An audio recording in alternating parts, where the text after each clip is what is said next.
The second paragraph is, how still it is, the signal light at set of sun shines palely green. A thrush sings, other sounds there's none, nor traveller to be seen. Where late there was a throng, and now in peace a while I sit alone, though soon at the appointed hour I shall myself be gone. Now, in the second and third paragraph, the poet has taken one of the tracks he has chosen for himself, and he realizes that the track that he has chosen is very different from the life he had been leading so far. Okay, how you know he's comparing it? See the second paragraph beginning and the third paragraph beginning. How still it is, the signal light at set of sun shines palely gleam. And see the first line of the third paragraph. Where late there was a throng. That means he's comparing the stillness at the present road that he has taken in his life to the earlier road where there was a throng, means where it was crowded. A crowd of people is called a throng. So he's comparing this journey that he has taken right now to the journey he was taking in the past. Okay. So in the journey he has decided to take, he finds that things are quite different, quite silent, because there seems to be no one with him at this moment. Okay. And for a brief moment, he finds a peace that he has always strived for. So he's looking for peace in his life, and he has found it in this road that he has taken. But he also knows that this peace is only for a short moment. This solitude is only momentary. It's only for a small moment. Very soon, some people will join this train of life. And once again, this brief peace and solitude will be gone. So how do you know? It's said in these lines. Though soon at the appointed hour, I shall myself be gone. So look at this. How still it is, the signal light at set of sun shines palely green.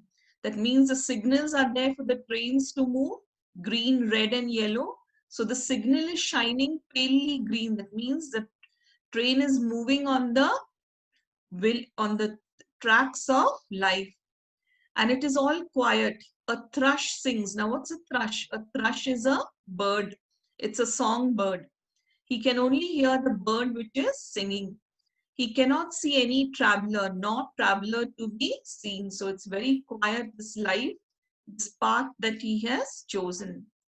Where late there was a throng. That means where late there was a crowd of people. And while he's sitting alone in peace a while, I sit alone, though soon at the appointed hour I shall myself be gone. So at the coming time, when his destination is reached, he shall himself be gone from this train. He shall exit the train of life. Okay. The next two paragraphs are, but not their way. The bow-legged groom, the parson in black, the widow and son, the sailor with his cage, the gaunt gamekeeper with his gun, that fair one too discreetly veiled, all who so mutely came and went, will reach those far nocturnal hills or shores ere night is spent. Now, what does he mean by these two paragraphs? Here now he's on the train of life. There are other people also on the train of life. Who are they? The bow-legged groom. Bow-legged means some people have legs that are bent. Okay, they are not straight legs, they are bent legs. Those are called bow-legged. Now, the bow-legged groom is one of the passengers on the train. That means a groom is a person who's about to get married, and he is bow-legged. The parson in black. Parson is the priest in a church or in a pastor in a church. He's called the parson. The widow and son. Widow is who? A lady who has lost her husband. The sailor with his cage. The gaunt gamekeeper with his gun. Gaunt means what? A person who is thin, mainly because of hunger. He looks very haggard, he looks very old, he looks very hungry. That's called a gaunt person. And gamekeeper is a person who looks after the place where animals are kept for hunting. That is called a gamekeeper. Okay. So the gaunt gamekeeper with his gun. That fair one too discreetly veiled. Fair one means it's a lady who is very good to look at, a handsome lady. Discreetly veiled means she has covered her face because she doesn't want to attract attention. All who so mutely came means they came silently and they went also silently on the train of life. They will reach those far nocturnal hills or shores ere night is spent. So all these different people who have climbed on he sees climbing on the train of life. They are people of various hues, he notices. That means they are very different people. Okay. He realizes that all of them are people like him. All of them trying to mutely find their own destiny. Okay, and their own destination. That means everyone on the train of life is trying to find their own way in life. They're trying to find their own destiny. But he expresses a fear for all of them. Why does he express a fear for all of them? Because he feels that whether they would, or for that matter, even he reach the destination he has chosen for himself. So he's wondering, he's chosen whether the road he's chosen is right. He's even fearing for the people on the journey in this train with him, whether they also will find their destiny on the path they have chosen. Okay. Be it the nocturnal hills or the shores where ere night is spent. Over here, he means, I hope I find my destination before I die.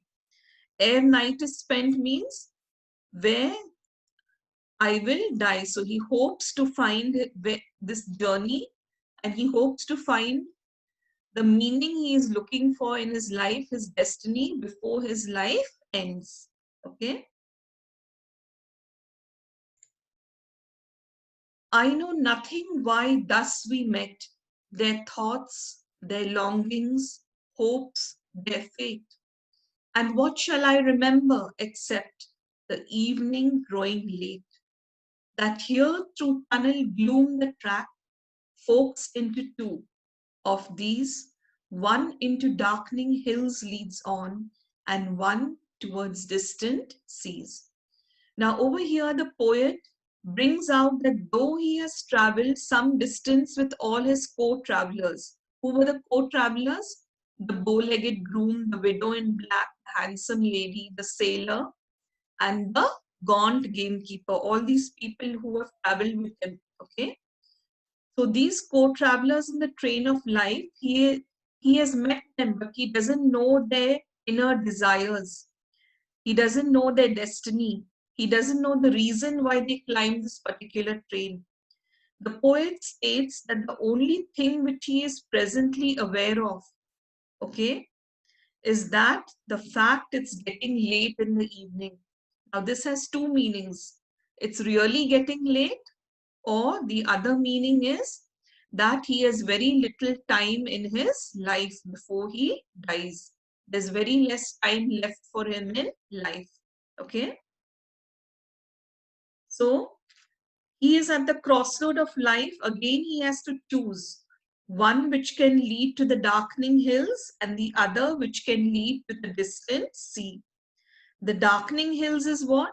He is fearful that the destiny that he's chosen, the path that he's chosen, will it go wrong? Has it gone wrong?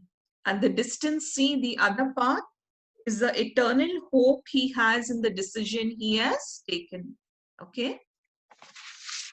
So the poet has put his actual anguish in the very small phrase.